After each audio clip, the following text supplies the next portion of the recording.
So, you like to play games, do you? And you think you're rather clever? And you're not afraid? Well, not very afraid. Very well, Dungeon Master. Bring on your brightest and your boldest. But remember, I play only the end game. And I always win in the end.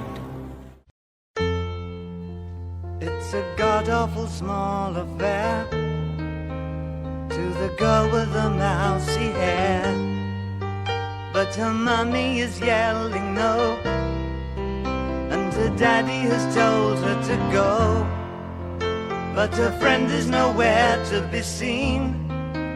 Now she walks through her sunken dream to the seat with the clearest view, and she's hooked to the silver screen. But the film is a sad thing for she's lived it 10 times or more. She could spit in the eyes of fools if they ask her to focus on sailors fighting in the dance hall. Oh man, look at those cavemen go. It's the freakiest show. Take a look at the low man beating up the wrong guy. Oh man, wonder if you'll ever know who's in the best-selling show. Is their life on Mars?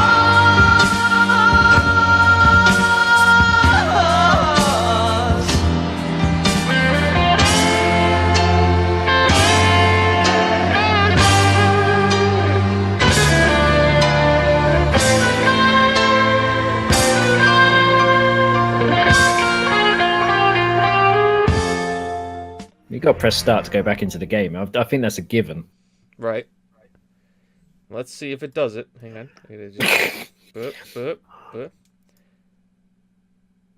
Okay, we're good. We're good. Wow, that's huge, Ted. It's a little different, I know. It's a little weird, I know. But it's a work in progress. It's like, wait, what's going on here? Because I now have to say good evening, everyone, and welcome to the Game On Players Out podcast. I am Lardteamaker, aka Will McKellar, and joining me, as always, down there now. Temporarily. He's thrown me off. He's thrown me off for the screens. Is James Atkinson. Hi, everybody. This is going to be a work in progress. We're going to see if this works. If it does, we're going to change it, flip it around, make it look even better for next week. And joining us as well, as almost always, because when he's available, it's Hurgleman. Hello, ladies and gentlemen. And look, down below, down there, look, it's our very special guest. It's John S Reid. Ahoy, ahoy! How's it going, everyone? How's your week been? Good. I like the whole Brady Bunch thing we've got going on here. Hi, James. Hi, Chris. Hang on. High five. Oh, hold on. This is gonna be Down below, lad. Down below. Woo! It's like, I got a gauge. It's like you leave me hanging. We're gonna do that. I don't know what that alert was. Hang on, I'll replay it. Whoever did What that, we're gonna have to thank do, you.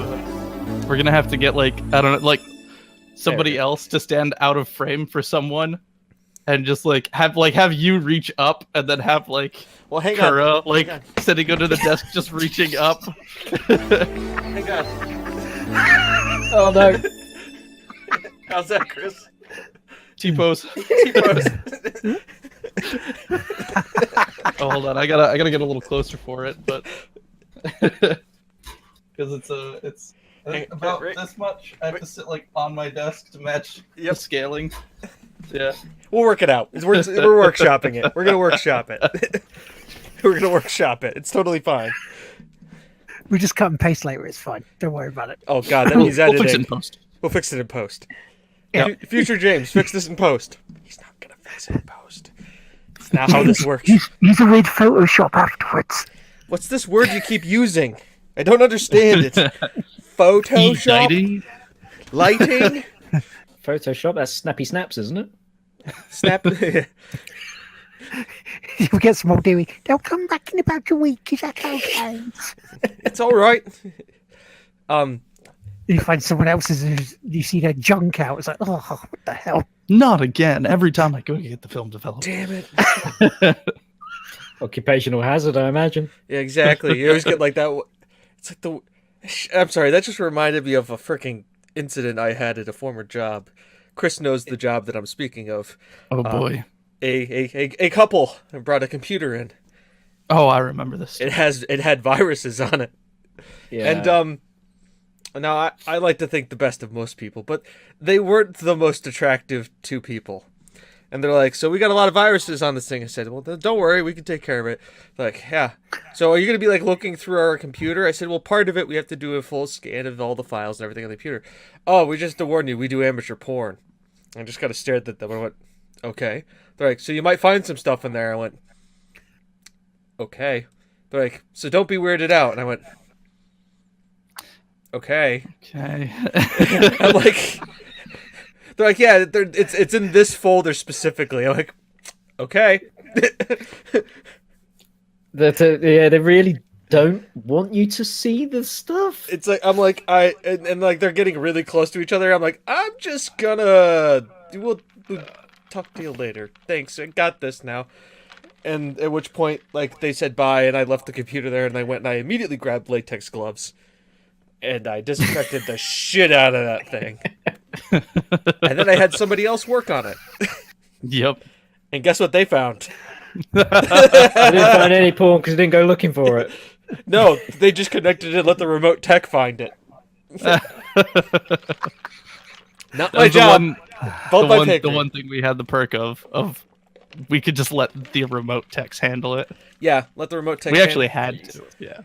Yeah, it was. I remember those days. I remember those days of having to help people with their PCs and reformat them. Because yeah, that's what we used to do as well with Dixon's. I just reformat the people or the PCs. Yes. Both, depending on how filth they were. Yeah, I was going to say it depends on the level of customer service you're aiming for. Yeah, exactly. Yep. It's all about the PepCat error. Problem exists between keyboard and chair. Yep. Even though, right, and I'm not going to say their name, even though I know the person who did this, but staff. I was a member of staff who worked there, who got caught with his PC in the staff room, lights out, tugging on it during his lunch break. Hey, he was on his own time. That's all right.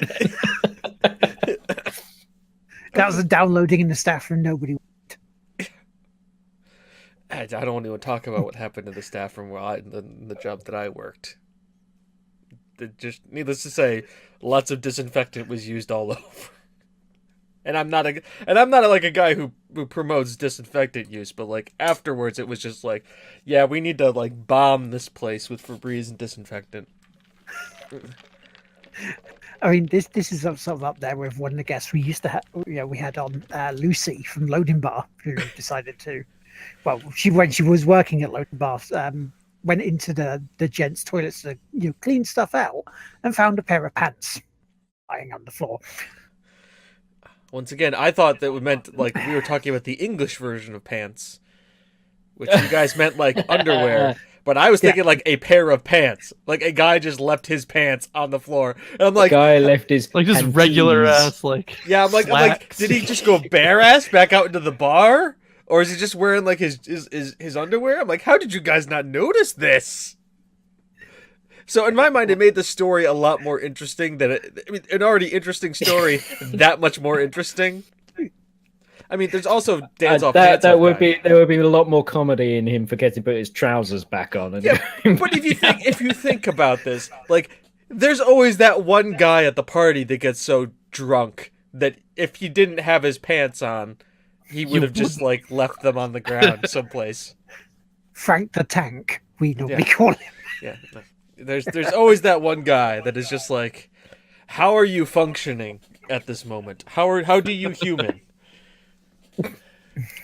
The secret is that he doesn't. He doesn't. No, he's a robot. We've finally discovered this. Super robots. Super robots. Super robots that forget their trousers. Yep. Yeah. They're robots. Why do they need clothes to any at all? They don't need They trousers. don't. Donald Duck doesn't need trousers. Why do robots need trousers? Yeah, that always weirded me out. Oh god, yeah. It's like, why did the girl ducks wear skirts, but the boy ducks have no pants? What's the social norms in this culture? How did they evolve to this point? There's an anthropology study that needs to happen in Duckburg. Well, the male ducks have no shame.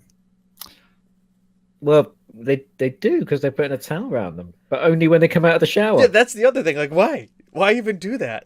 They're waterproof. Doing that, so you think just because the way the water's running off, it's more visible. They actually are covered. I'm wet down there. You don't need to see what's going on. Once it's dried off, it'll be fine. It'll be downy goodness down there. Yeah, it But just not right now. Duckscaping. God, I just This can't. is true. This is true. They're corkscrews. Yeah. Yes. Oh, You see, this is much better than any news we could have dragged up during this week. Which this is serious stuff. These We are need answers. important facts that need answers. Is Smith here? No, he isn't here yet. This isn't a This fact. is lurking. Sorry, Will. Can't confirm. Can't confirm. This is not a Smith fact check show, which means we're going to be Wild Westing it. That's the spin-off podcast, isn't it? Which one? There's a couple of spin-offs that we've talked about. The fact-checking one. The fact-checking one is just us rewatching the The game podcast. factually does not play itself. Yeah. Confirmed. Yeah. Hey, what are we up to so far? We got the Pornhub slash fiction one. Just this channel just on Pornhub. Yep. Because don't need to censor content at that point. Not at all. Once again, untapped market. People can find it. I mean, there is apparently a channel where a guy just tucks you in at night on Pornhub. What? That's what he does. Tucks you in. Tucks you in. It's nothing sexual. It's just like you've had a long day. No, it's sexual. All right, let's be honest. Somebody's finding that sexual. Somebody is, but it is ultimately innocent in its nature. The fact that it's on Pornhub means that somebody finds it sexual, but at the same time, you spend enough time on Tumblr, you find somebody who finds something sexual that is really weird. And also The people who internet is a gender wonderful place. identify as a potato. So how does he tuck you in? It's from a camera, Yeah, and it's like he's like, so it's like goes, oh, I'll put you to bed. yeah, and he now." puts the cover up, and like the cover like covers like a part like this part of the camera, and then like he sings you a lullaby and turns off the light, and that's it. Wow. Yeah, Welcome to the internet. there is no tag for culture, but I should do. Here we go. Pop culture tag has now been added. I believe we can call this under pop culture at this point. I've done my research. Facts need explanation. I don't. And people need tucking in at night. Exactly. Once again, we have the dream stream, which was debated at the beginning, which we have thing, and it's how is that just not the next level of that?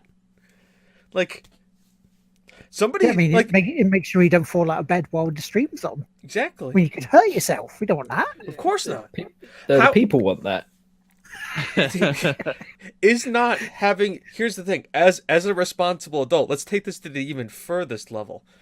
As an adult, You're making a Lives- massive assumption there, but let's go. okay, as somebody who is considered an adult as of their age, so we'll go there. Is it not being the most responsible if you just live stream your child sleeping in the crib? Because not only could you be watching them, but you have so many more people who could also be watching them at the same time and making you aware through social media. Well, yeah. So they need to make you aware when something happens. I tell you what, you could do All right. to actually improve this and make it even more helpful like that. Right. Because obviously, you might, if you're not watching the feed, you're probably not near your social media. So maybe on the stream, if you put your house number and your phone number and maybe your address, then I think that will be incredibly safe. And that child will be looked after. Absolutely, because when the inevitable swatting comes, you know that the police will be there to take care of the child. Absolutely, they know what's going on. Exactly. They know it's happening in this house. Everything's safe. Everything's secure. And I mean, if anything, you have a digital record of how safe that child is. So when the eventual court case comes up, you have Exhibit A. You'd be stood up in court saying, I don't understand what the problem is. I did all the right things. I streamed their sleeping on the internet. I put their address on. I put my phone number on there. In case... Why am I being victimized and told I'm doing something wrong? You're protecting the kid. And when somebody thought something wrong was going on, the police showed up. They called the police. They came. I don't see any... How am I the victim here? Don't take my kids away. Look at that guy who keeps tucking people in at night on Pornhub. Exactly. If you want something that's dangerous, he's there. See? Exactly. Keys under the doormat. You do know that there would also be like that subsubject of people who would actually like go on Amazon and like the wish list like send you diapers and like baby clothes and stuff too. There'd be like that so people would be like, oh look. And then again, then you just go to the Amazon box opening because people love box openings, and then you have the kid toy reviews also involved on your live stream, and you just name the kid Truman, and you've got the Truman Show, and we're done. You did it. And all donations and all bits could actually go into a bank account for the kid for when they're grown up. 529 college plan, smartly invested. Fund, yep. So here's the question: Twitch has played Pokemon, and we've seen that Twitch can play Pokemon and beat the game. Why can't Twitch rear a child? Twitch rears a child.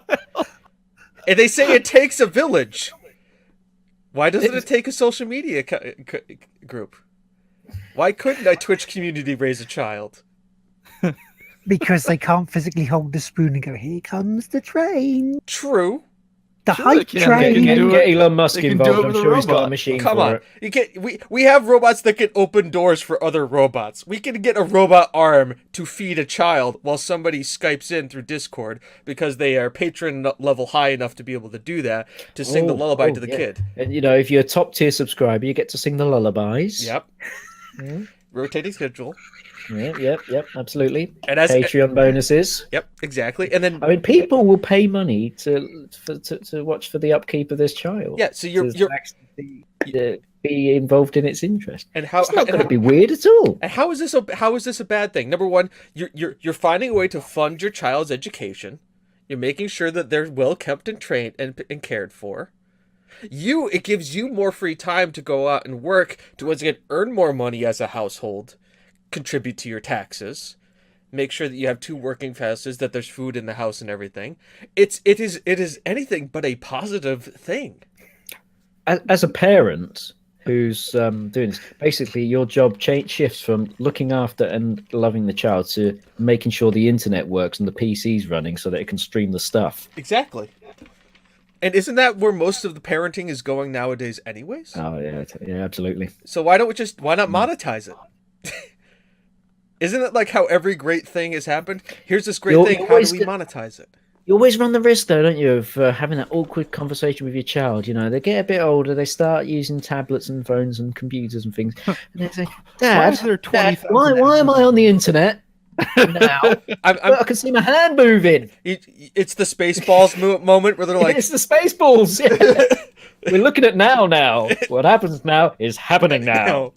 When will it be the future? Soon. How soon? But here's the other problem. The only other thing you could see the issue with it is that, does the child consider you to be their parents because biologically you are, or is the internet their parents because they're the ones rearing the child? I assume you're living in the same house as the child in this scenario. I'm assuming yes. I'm assuming there is still like a parent and or guardian and or caretaker in the house while this is happening. No, it's a stream house. You got multiple kids living together and no parents. It's a stream house. Oh, so this is Lord of the Flies now. That's but filmed. 74926 is the parent and guardian because they donated enough in the month. They're the guardian this week.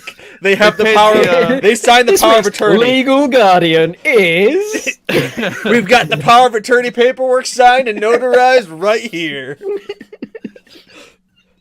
They paid the Patreon. Right, but remember, Okay, if we're going to highest. make it a stream house, then you know what we have to do then? They will be the best League of Legends team of all time. Because they're going to start from a young age. And you will train them to be the best League team. No, they're Fortnite players. That's that. Oh, no. Well, I mean, they're... Yeah, basically you'll have two houses. One will be Fortnite, one will be League of Legends. Exactly. And you'll be able to play them off and go to events and try and raise the most competition money and by being the best team. So that gives it the interest. It's as well, true. I 'cause mean, you can like back, Fortnite... You can back your favorite teams of the houses of Stream Kids. I could just picture now, like BBC Three, you've got the Gfinity esports bits, and it's like, here comes Johnny. Child support is mandatory He's DLC. 6. So the problem is BBC Three have probably already pitched this. Knowing them, yeah, probably. So, but who would they get to host it? I can think of 4 pretty rad people. I think Richard Odoye would be pretty good. What, Julia Hardy being in running for one. Yeah.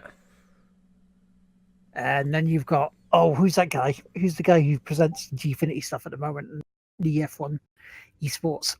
Can't remember his name, but he was on the War Child stream with Steve. Alex. Yeah. With 2 others, maybe Adam Savage, the 3rd one. Not sure the 4th one. Feuds. He just turns off. Hi. I don't know how to deal with it. You need to mix it up. What's his name? Hang on, I'm just looking it up quickly. The doctor who does who appears on TV talking about kids. I want to say Dr. Phil? Richard Winston. Robert Winston. You need Robert yes, Winston there. Yes. He's got to be there amongst it all, trying to make sense of it. And then you need to have the documentary What's Happening narrated by David Attenborough. Yeah. As we can see now, the child has found out what the mouse is. And it now begins its first steps into what is called the gaming culture. I like the idea that it's and to finish it, to just to nod on it, when you're having the breaks, you have the sister show talking about the show, which will be James Corden, and everybody will hate it. Yeah. But people will still keep turning up and talking about what they've been doing that day. And then they'll try and pitch it to America, and then it'll just get really fucking weird. Because it'll end up... Yeah, because right now it's legit. It's perfect. We call that Dr. Phil. Dr. Phil. Celebrity I was Streamhouse. gonna say it's like a mix of Dr. Phil, Jerry Springer, and Jersey Shore. At that point, just And they'll probably get actors in as well. They wouldn't actually get normal people in at this point. Yeah, exactly. They'll actually have everything staged. child actors just all over the place from babies on up. I mean, actually, if you're really gonna do it, it's gonna be like that 16 and Pregnant show. It's just the kids of those parents, and you just throw them in the streamer's house because obviously they're 16 and pregnant. Just... I mean, it can only go up for them there. Exactly at that point. At least we know they're gonna be cared for. Yeah. I think that is the perfect merge of formats. And then, finally, like, you know, these kids are going to be looked after because, you know, when you're watching that program, you know it's going to go to hell. Yep.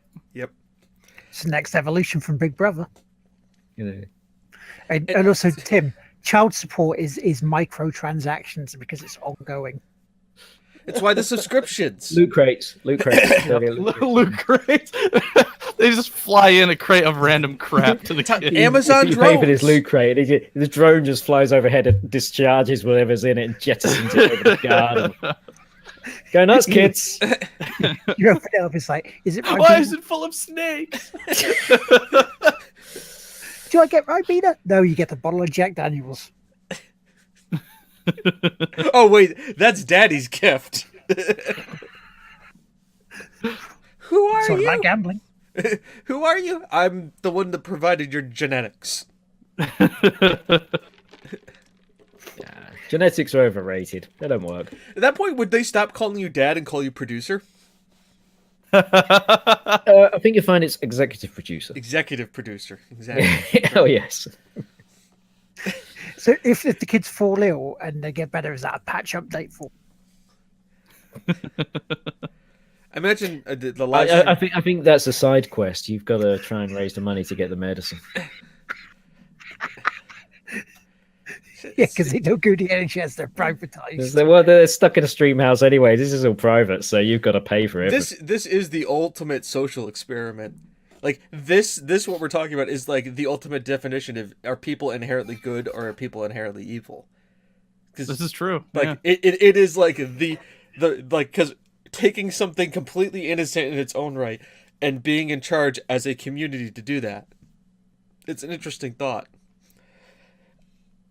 Yeah, because we know what communities are like. The thing is, the only way you can get away with this is when you live stream it from Mars, obviously, because yeah, we need to actually. This is where those $100,000 tickets are going because we send the kids off to Mars and put them in the stream house because it would be illegal Elon would be chill with that. Yeah, Elon would be able to provide the uplink with all the genetic cat girls up there. They'd like to that's why they're running pretty much everything else. So yeah, exactly. I mean, you say to these stream kids as they're growing up, don't go out the house, kids. Cat girls out there. Watch out! Just look out! It's just neckos everywhere. Cat girls stalking around the perimeters, just waiting for you to slip up. Come and get you. It's a cardboard cutout moving around. It's actually just a set of trains going around in circles like on Home Alone. I think we've nailed this. Have to go out with like a small tote bag full of yarn balls, and you just like.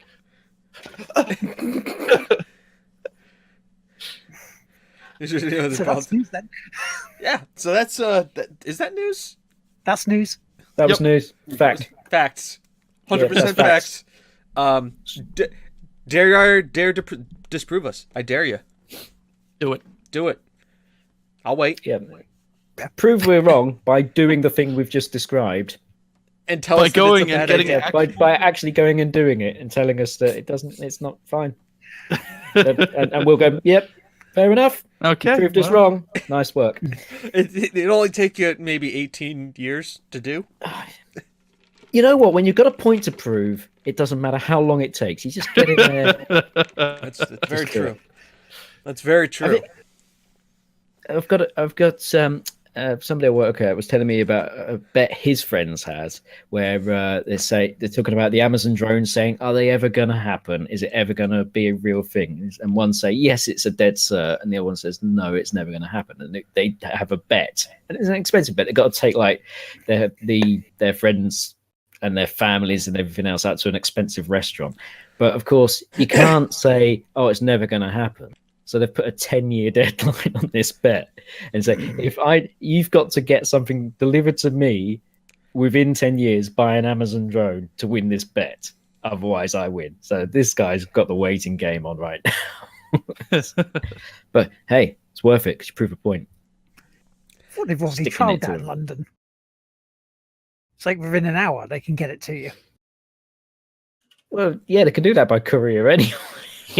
I've even had something crazy when I bought something on Amazon. They're like, "Do you want to buy it? You want to pick it up?" I went, "Pick it up." They're like, "Yeah, there's an Amazon hub within like 20 miles of your location." I was like, "That's strange." That's pretty good. I'm like, but I'm intrigued. Oh yeah, no, Connecticut has like the big hub. They've got the huge Windsor warehouse where like everything goes into, and then it like distributes outwards. So, but now we're getting sub hubs. Yeah, is that where they just have warehouses of sandwiches? Yes. that wouldn't work over here. There's over in Pennsylvania. That's not a thing. Unfortunately, don't have that. Subs are only here. Yeah, there's hoagies out there places. Yep. Which baffles me. Yeah. It's such a bizarre word. It's sub here. It's grinder everywhere else except for the places where it's hoagie. Yep. Grinder. Grinder. Yeah, don't mention grinder to Will. That's I think that's a different thing. That's why the chain Subway started in Connecticut. That's why they're called subs. Mm-hmm. But they're only called subs in Connecticut. The only state. Yeah, and weird. Massachusetts. Yeah, but it's like only Southern Mass. And Central. Really? Oh, yeah. Yeah, it spreads. You say hoagie, and I just think of a retired wrestler who's got a hair problem, you know? It's not an appetizing sounding word. Like, I don't want to go get a hoagie. I want to get a sub. It just sounds like something that's going to get stuck in your throat, a hoagie. It just sounds like a disgusting blob. Exactly. But like a grinder is like, it's all right. You can get away with grinder. A grinder is not all right unless you're specifically looking for a grinder. Truth. That's why you just have to be careful in this day and age saying you want a grinder.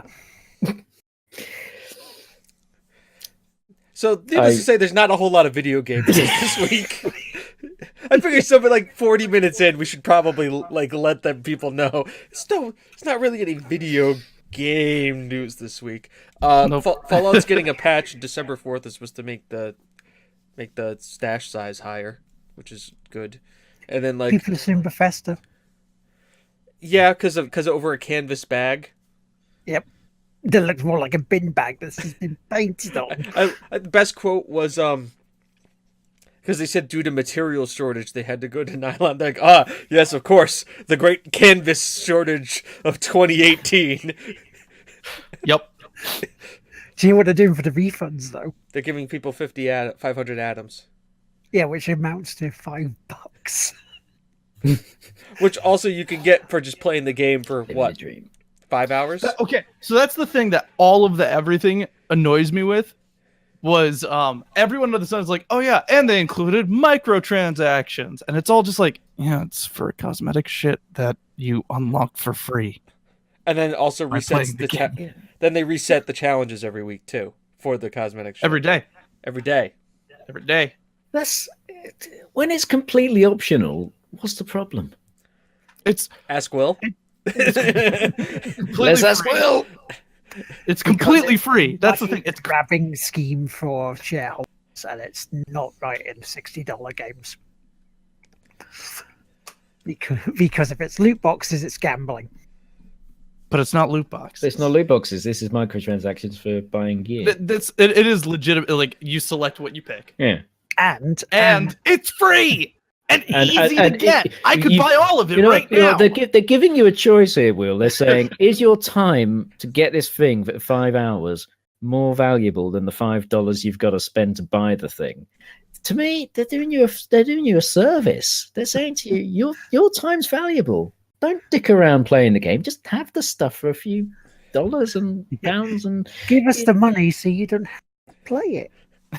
Isn't that basically the business model of every mobile game out there at the moment? And Warframe. Pretty much. You can either grind and work at it, or just pay loads of money and not have to work at it. Essentially, all video games is just as how much is your time worth? Yeah. How much do you get paid to do an hour's work? Now, if that's more than the $5 for 5 hours, then you should be buying this gear. We've already. Mobile games have a slightly different model, which is the monthly event scarcity. So they all every month is a new event, and once that's over with, you can't get the thing anymore. So they have that problem. Brave Frontier comes to mind for that one. Fate Go is probably the one I hear about the most. Oh god! Because apparently also they screwed over the U.S. They changed all the drop rates and everything, and Japan's version of Fate Go is 1,000 times better than the U.S. version. Gotta change that IP address, man. Just play it through. Mask that IP. It's fine. They won't find out. Will they care anyways if they're getting their money? No, they won't care if they get it. We already established what is the best bang for your buck on this podcast is Football Manager 2018. I spent $40 on it. Excuse me, we know it's Doom. Spent $40 on it, got 880 hours of playtime out of it. Ended up being less than a cent an hour of playtime for money well spent. always rate games on the value of the money in the sense of how much I spent, how much time I intend or have spent on it. And it's always, not all games will reach that because some games are shorter and charge more, but they're offering something different. They're offering an experience or a kind of narrative story in those situations. But generally speaking, those big games, they cost a lot of money. But if you're committed to them and you want to see everything, you're going to spend hours and hours. I mean, I'm sure we've all clocked up hundreds of hours in particular games between us. That's in some social circles, you may be a bit embarrassed to share that information. 53 days of WoW play. Rocket League on both PC and PS4. I mean, I'll bring up how much I played it on Steam, right? See, everybody at this point, you need to pull up the GIF of Matthew McConaughey saying you got to pump those numbers up from Wolf of Wall Street. Get that right now. Yeah. There's a rookie numbers. You got to get those numbers higher.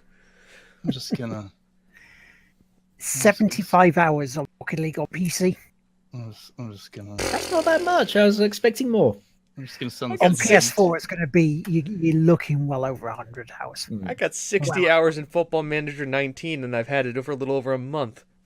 I'm just gonna That's send all this right. to James. I've spent over 100 hours in Splatoon 2 and probably nearly 200 hours in Breath of the Wild now. Okay, Breath of the Wild, if you're talking about trying to find everything in the game, that's. Oh, okay. Put that in my house. Well, that's what I've been doing this week. So that's what you've been playing, Breath of the Wild? I went back to it this week. Yeah, I got somebody at work. Well, somebody at work was trying to convince himself not to buy a Switch and failed miserably. So Just gonna send that to James. And he got Mario Kart and Zelda with it. I'm capturing the screen, Oh. not the window. I'll bring it up then.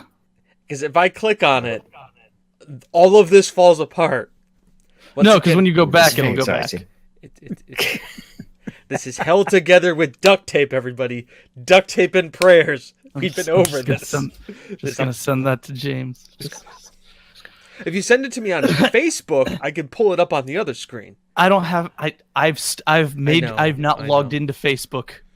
Can you tweet it at the game? Almost a year. I could tweet it. I did log into Twitter recently. If you have Twitter, this is let's play social media roulette.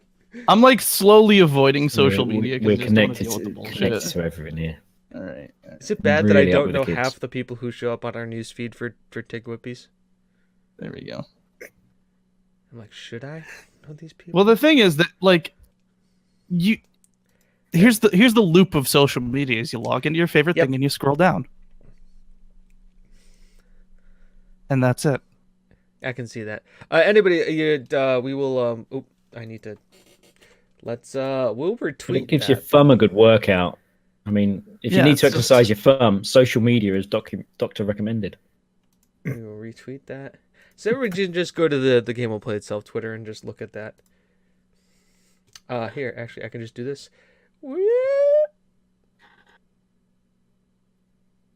That's Chris's. Just if you can zoom in on that, if you can enhance. You can enhance on that. Enhance. Holy crap! Is that enhance? And just 3,418 hours on Dota 2. Enhance. There we go. That's insane. And back. Wow.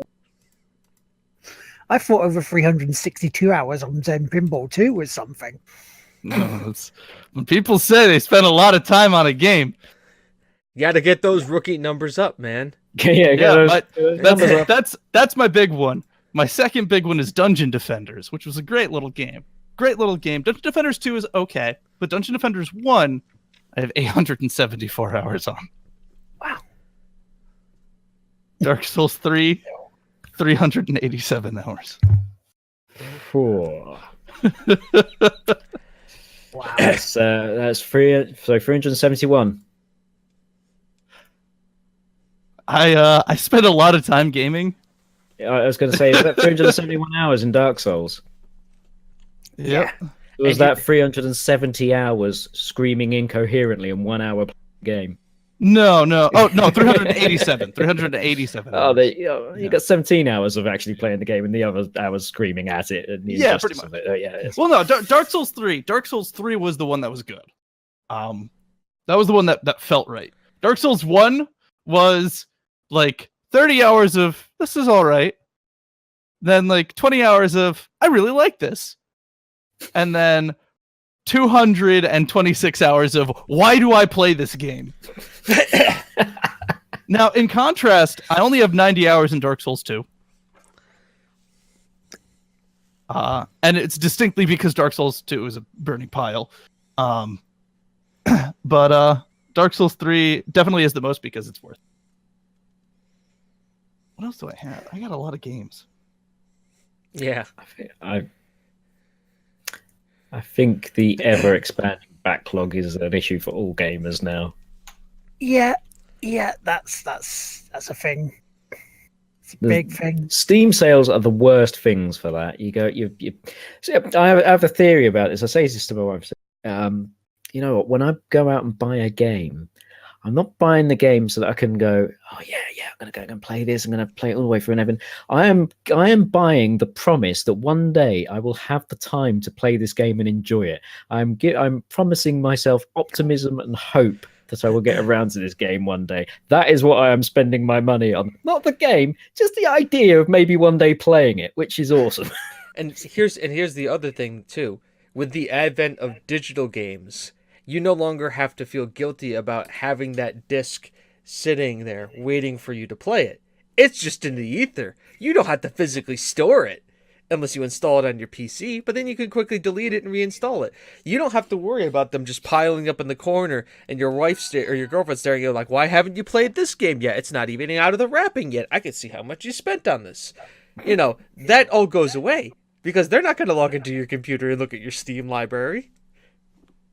They're not going to realize that you have 400 plus games, all like 120 of them having like less than like a minute played.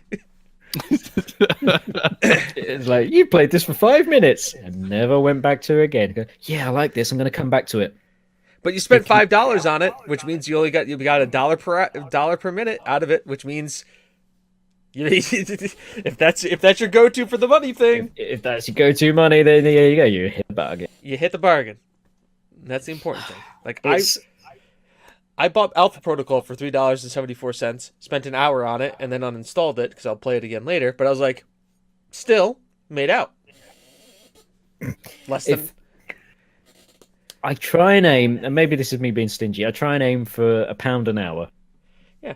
So if a game costs £20, I expect 20 hours out of it. Usually, you know, because there are exceptions, but I don't know. Anything above that, and you're getting it's a gold value game.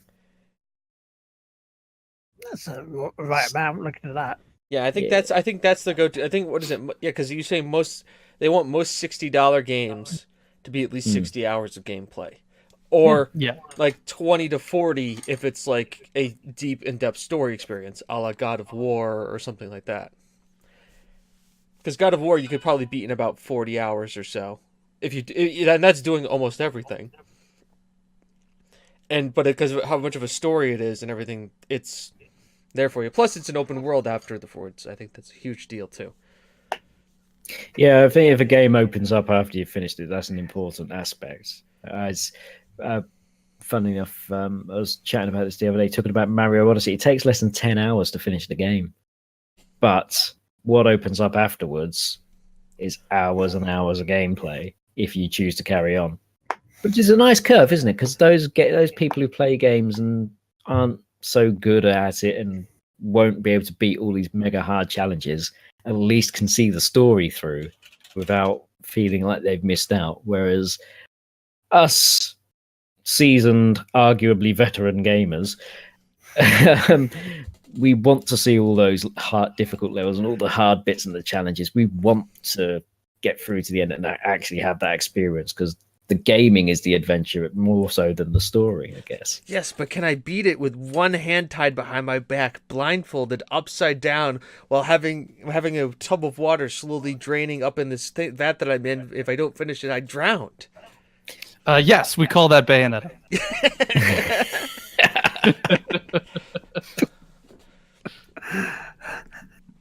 How much more ridiculous of a challenge can I make this? Yes, I want to play Dark Souls, but I want to play Dark Souls with bananas. With bananas. like banana controllers? No, bananas. We're going to get the electrical signals to go through bananas, through potatoes, into the system, and I'm going to beat Dark Souls by slowly gnawing on one or another at the same time. By the time the game's over, I've eaten 2 bananas. I think, actually, if you're going to make that more realistic, punch the fruit to play by Dark Souls. I think that will really be a much more cathartic experience. I will link in the chat. Praise of vitamin D. Essentially, yes. Yeah, how else can we beat Dark Souls? What other device can we use to beat Dark Souls?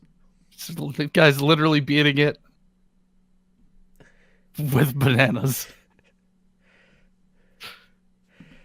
Just the craziness. I don't think you can top that. I mean, just get some fruit and veg on a table. Just punch the veg to beat Dark Souls. It'd be like that the original Street Fighter arcade machine, wouldn't it? Where they had the big pads and you had to punch the pads, but with fruit that makes a mess. But hey, that's all part of the fun, isn't it? That's the whole augmented reality experience. You're now getting I imagine punching a banana is much like I don't know, punching a zombie in Doom. when you're punching it in the face and ripping it apart, you just get a melon and kind of pull it apart. Go, oh, that's nice. It's much more cathartic. Much more cathartic. Yes, needs to happen. Yeah. Make it happen. Make it happen. Look, you guys put Doom on everything 1 point. Start making it like that again. We already know what's going to happen. We've already talked about Mars and what Elon's going to do with it. But obviously, the most important thing is when Todd Howard puts Skyrim on Mars. That's good, because that'll happen. Speaking of, everything wrong with Fallout, I think, is due to Todd Howard. The new Fallout's issues are all due to Todd Howard. No. He did his own thing wrong. But anyways, I think it's because Todd Howard tried to hype everything up and was just like, oh yeah, no, we're going to do this. We're going to do that. This is what this is going to be. And then the marketing team just basically was like, yeah, sure. And then that dev team was like, we could get it. The marketing team never said no. Yeah, the marketing team's like, yeah, sure, we can do that. Oh crap, did anybody tell him about the great canvas shortage of 2018? No, just let him go. He's talking. People are listening. But it's like, Todd, do you know a Hideo Kojima? Do you know what this guy wanted? Peter Molyneux? No, honestly, just turn to any of their other studios because they're all doing spectacular. Like, minor exception to, I think, Machine Games, but that's because they went down a political route in gaming, and it's like, But he did deliver Skyrim on Alexa. He did deliver Skyrim on Alexa. They did deliver Skyrim on Alexa. The meme turned out to be somewhat actually a playable version of Skyrim. They did do that. It's like, what should we put more effort into, the meme or the actual game? And they went, why not both? Have to do the meme. Exactly. Do the meme first. Meme trumps the real game every time. Exactly. I mean, once you're committed to a bit, you gotta stay through. Exactly. I had to give them props for that. The Skyrim, Fallout 76 may not be everything that they paired it up to be, but Skyrim on Alexa, man. Eat all the cheese. When I saw it, I was like, no. Okay, they did. Okay, all right. Bravo. It's actually a pretty fun comedic text adventure. It is. Yeah. It's not hard at all. There's no difficulty. No, but that's the point. Do one thing over and over again. But... Eat the cheese. Swing my sword. So it's not like the dark room then, which is just like a kick in the balls whenever John Robertson gives you the chance to kick you in the balls. It's like you throw a dog at a monster, you die. But here's the thing. I know the way to beat that game. You start the text adventure, get ready. What do? I quit the game. Mm-hmm. Can't lose the game if you don't play it. Oh. Can't make a bad Half-Life 3 You have if you now don't make a game. not lost at all the games. Exactly. I'm technically this. winning all of the games. No, I won't go by that not far. playing. You know, you're not losing. I'm not losing. That's gaming. But in isn't 2018, not is that losing you don't really winning? win the games. You just It's not don't losing lose winning. them. Is not losing? Does that mean I'm winning? No. Because the opposite of not not losing is winning. So by logic dictates, if You don't even sound convinced yourself on this one. of course not.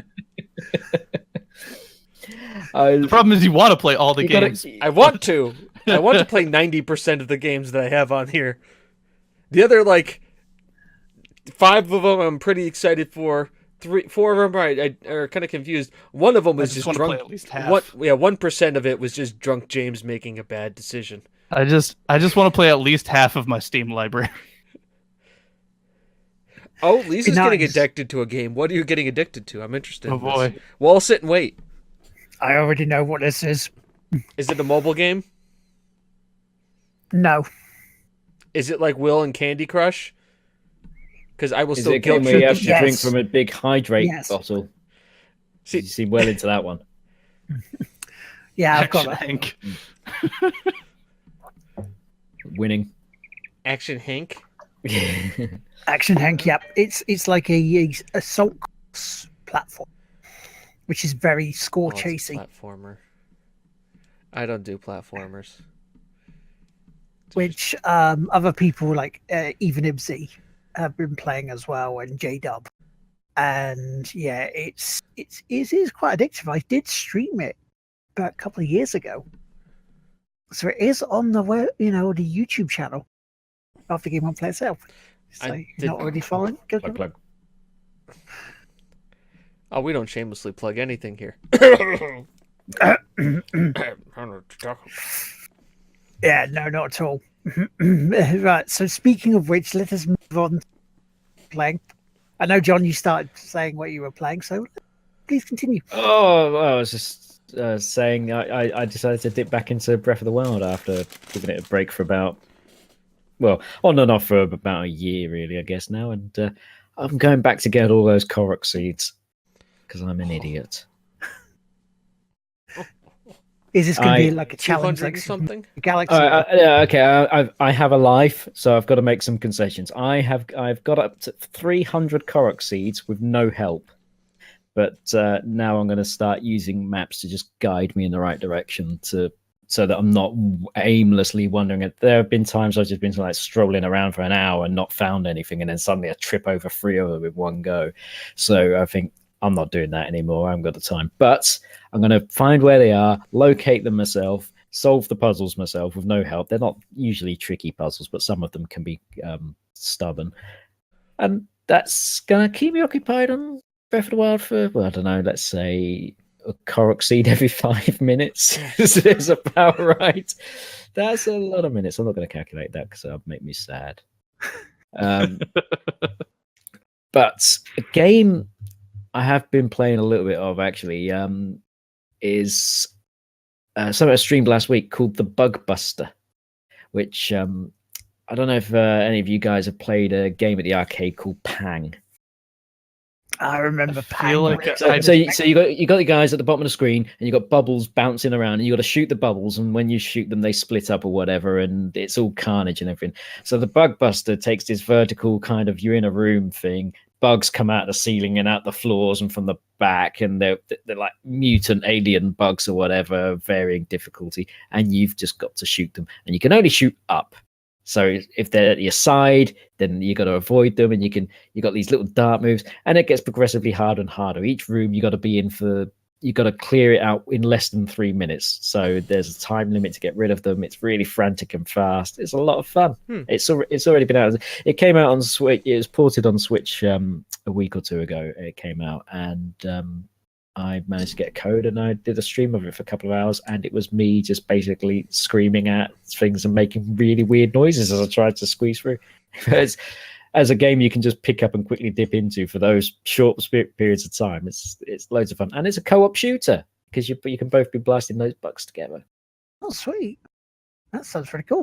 Really fun. Really fun. I haven't played a game like that in ages, so it's kind of liberating. It actually took me right back to playing in little shabby arcade machines in Yorkshire. I remember the arcades vaguely.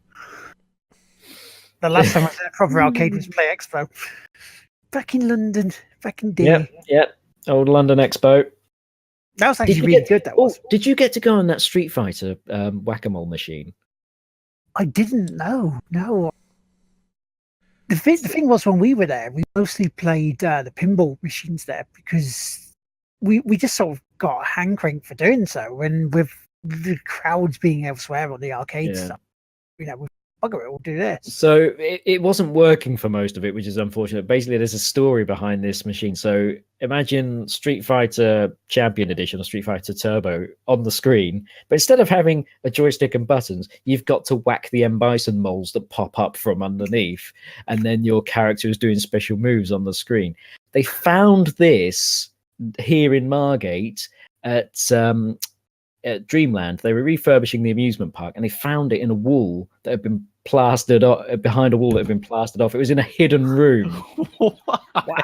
And so some guys went and picked it up, and they restored the PCB and got it all working and everything else. I think you can download it and get it working on MAME, and it gives you some controls like whack-a-mole controls underneath it. But that was the machine. It was stuck in a shop in Canterbury for the last couple of years, a place called Level Up Games. It was used as a glorified shelf. It had a mat over it and then had their stock on the top of it.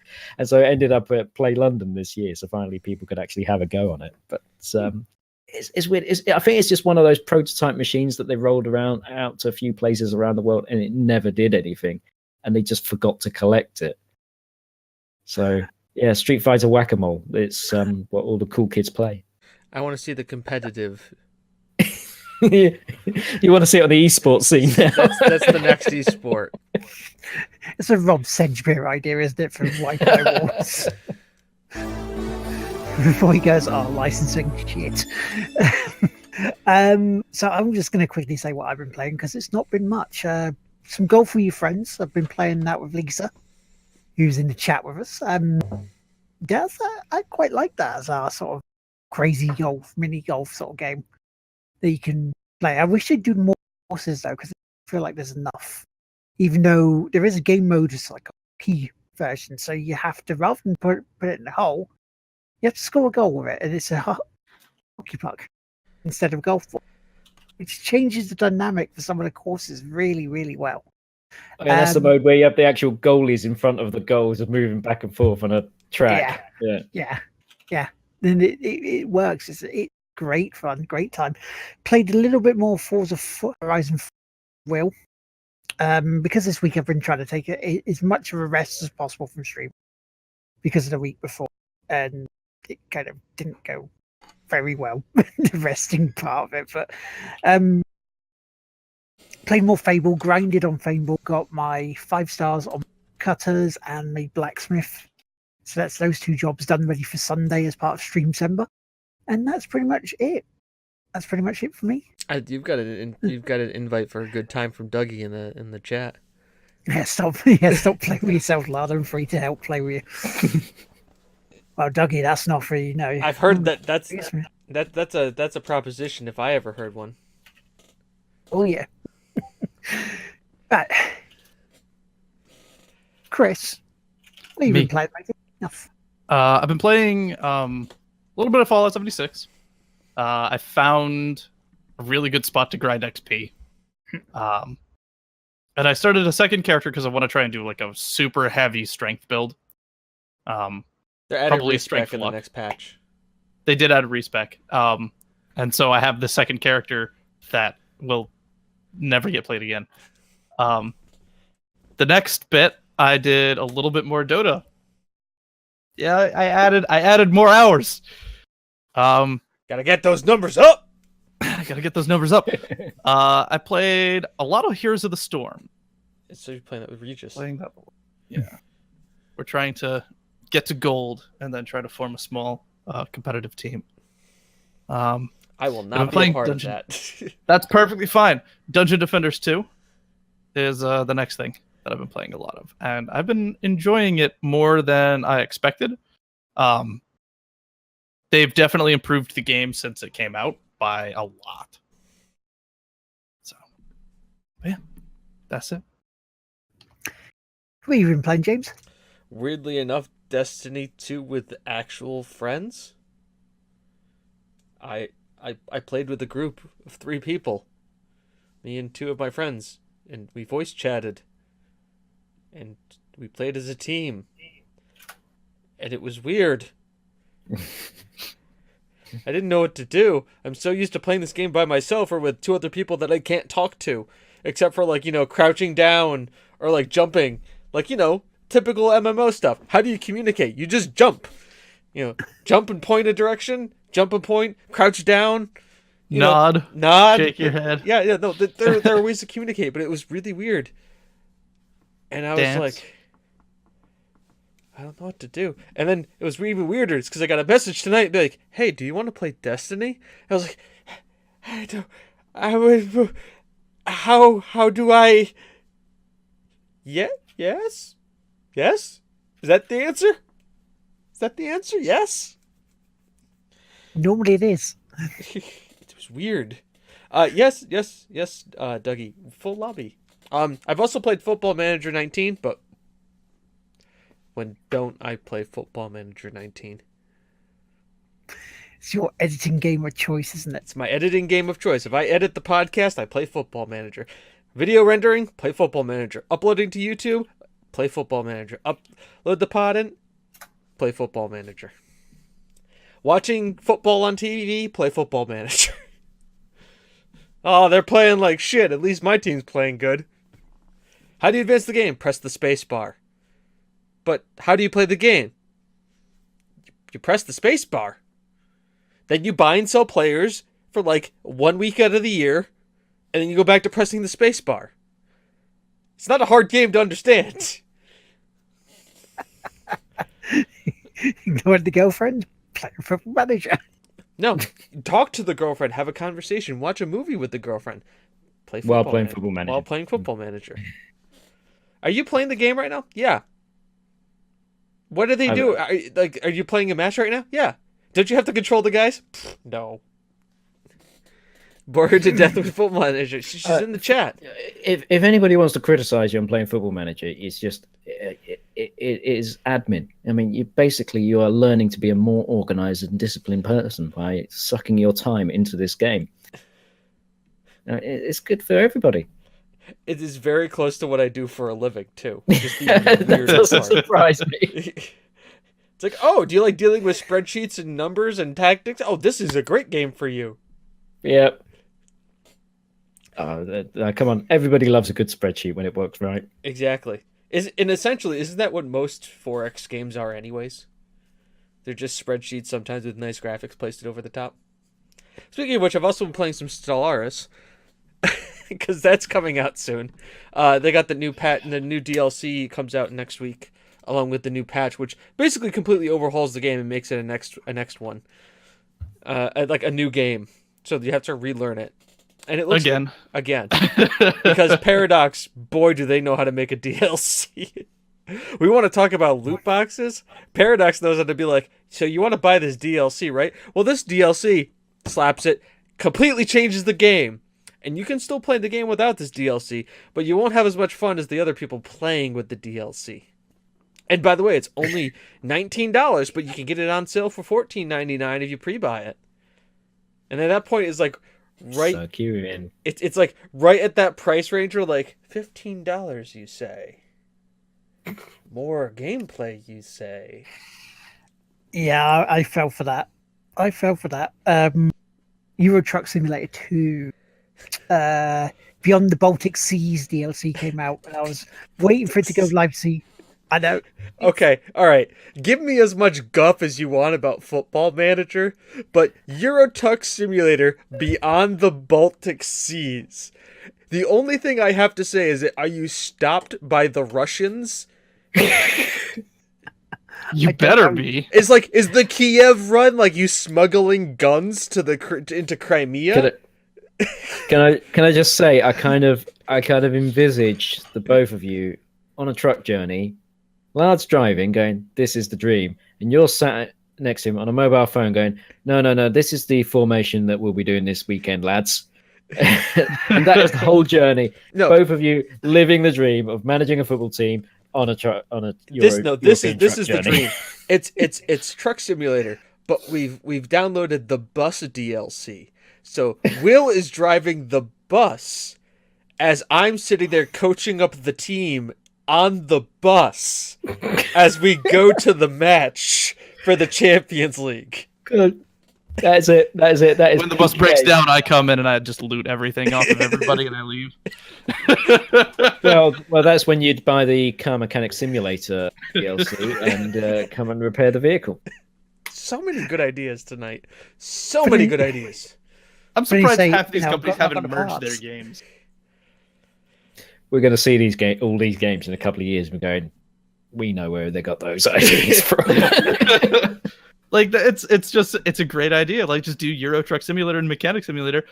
You can have the player come in, voice chat, be like, "Hey, my truck's not working. It's breaking down. Can you fix it?" And then the mechanic has to fix it. Yeah. Well, the first thing the mechanic has to go, "Not sure, mate. That's might cost a bit." Yeah, they have to set the prices. And then you have to sit around for 3 days in game time while the guy fixes it at some. Ooh.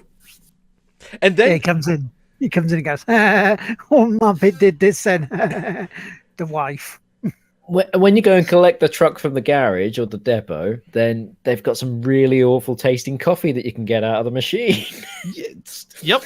And they send you the foul tasting substance in sachets that you can enjoy. And what's the serial killer like hide from the murder game? What's one of those ones? It's like one person's a serial killer and there's like 4 people trying to hide from them as they Dead by Daylight. All right, so essentially that's what it is. You're playing Euro Truck Simulator, then it breaks down, and then you go into Mechanic Simulator, and while you're in the Mechanic Simulator thing, while the guy's fixing it for 3 days, it becomes Dead by Daylight because you're in a fucked up horror town, and you need to try escape of it while the mechanic is repairing your thing, and then it becomes Left 4 Dead because you have to run away from the town because you've escaped that one person, but they're all actually zombies, and you're running through different stages to get to the car that you need to escape. At which point you leave in the helicopter, and then it becomes Flight Simulator 2010, right? We following? So like I'm clear. Flight Simulator, yeah.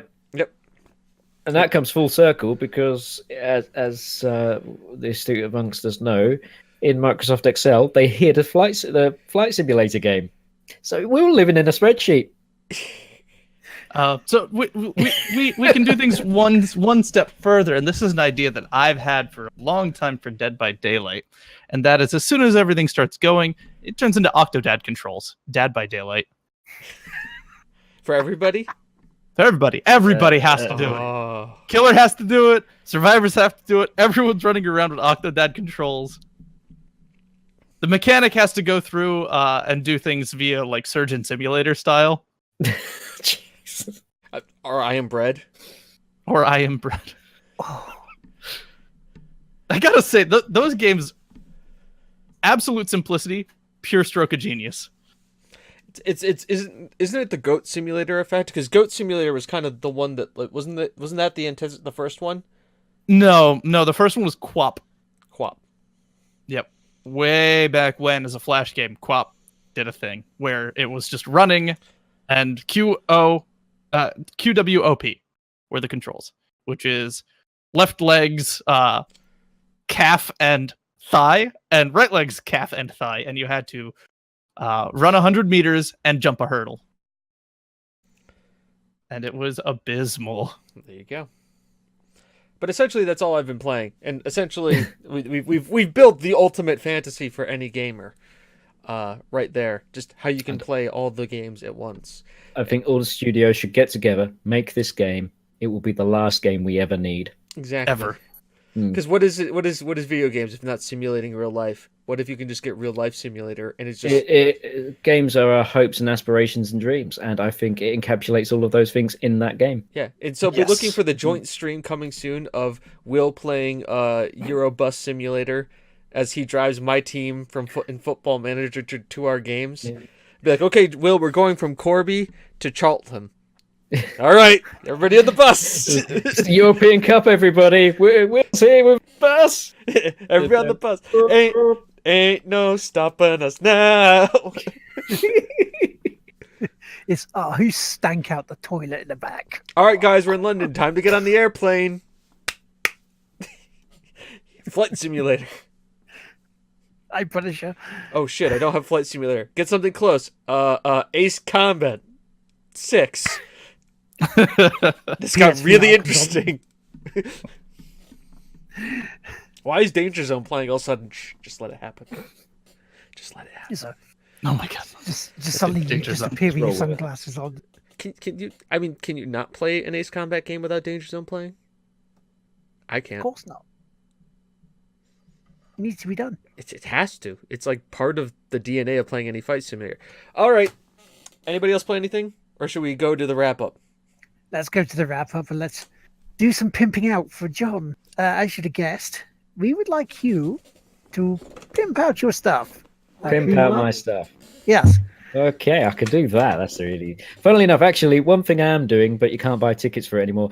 Thursday night, I will be at MK Geek Night in Milton Keynes, which is a gathering of digital creation stuff. I'll be doing a talk about streaming and how it's good for you. It's just like Guinness, streaming is good for you. And then... there you go, and you are welcome to fact check that. And but beyond that, yes, my Twitter and Twitch channels are John S Reid, when Reid spelled R-E-I-D for anybody that's going to misspell it, because everybody always does. And you can find all my stuff I'm doing there. But that's it. John S Reid, just look me up.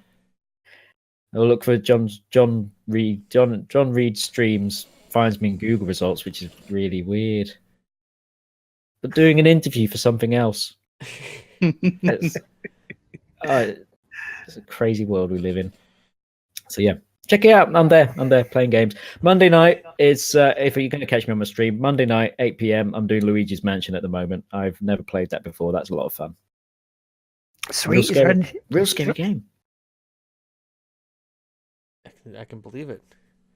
You're playing as Luigi. Playing as Luigi in a haunted mansion. I mean, yeah, Resident Evil was fine, but this is terrifying. Yeah. Well, it's the vacuum cleaner, isn't it? It just really throws you off for the ghost screaming at you. It's like so lifelike. So... Now, that was actually, I think, the first GameCube game I ever played. And I only played it for a very short amount of time. So there was a lot of stress on me as a little kid playing it, because I had no idea how the GameCube controller controlled, because I was a PS2 person. So it was just like, what do I do? This is so bizarre. Oh god, there's ghosts. Just out of curiosity, how old were you roughly at the time? That's going back a long ways. I was... I don't remember the exact age. I was probably 9 or 10. Yeah, there are moments in it. I mean, I joke it's not really that scary, obviously, but there are moments in it you go, "Oh, that'll scare a kid." Well, it was. So I've always been attracted to scary games. As a kid, I always played the horror games. I played, as a little tiny tot, I played Diablo and Doom, and those two weren't terribly scary, but I started going towards more like horror stuff, and I watched horror movies all the time.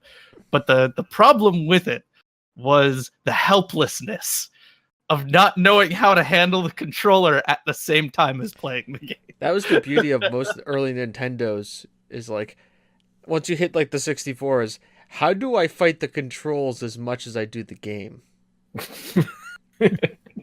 So you're telling, like, what is the prop? Is it this way? Is it this way? Is it this way? So you're telling me I can aim my gun, but I have to hold the trigger down here, but like I have to aim it by pressing this one, but fire here and move with this joystick. But to change the weapon, I have to go over here to use the gadget, but then use this one. It's like, it's something like I can't. I feel like it's designed for you to hold it like an M, and you're supposed to hold with your thumbs by the Z button, and everything else is controlled by your finger. But you know what I can confirm about the Nintendo controller, 64 controller? Mm-hmm. It is Waluigi getting back at everybody. So if you turn it upside down.